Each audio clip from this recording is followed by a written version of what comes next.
Hello mga mare, kumusta kayong lahat? At magandang tanghalian sa inyo.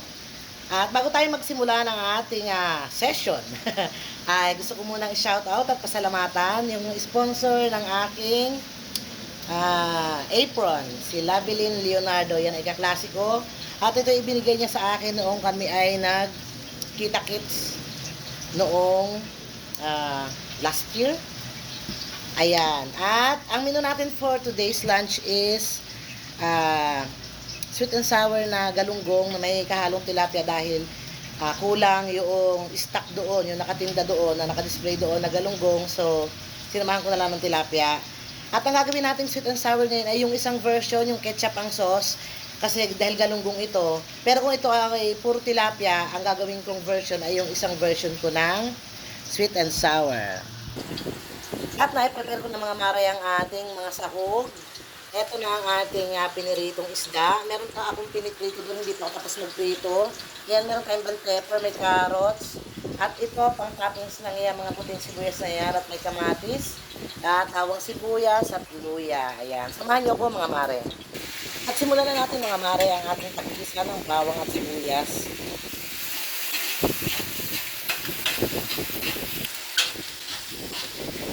At inilagay ko na rin mga mare ang ating luya. At inilagay ko na rin mga mare ang ating mga kamatis.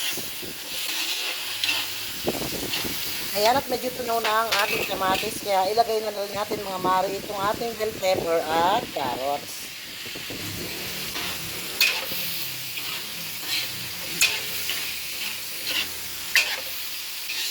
At yung mga mare, itimplahan natin ng paminta. Lagyan natin mga mare ng isang tasang tubig para hindi masunog ang ilalim.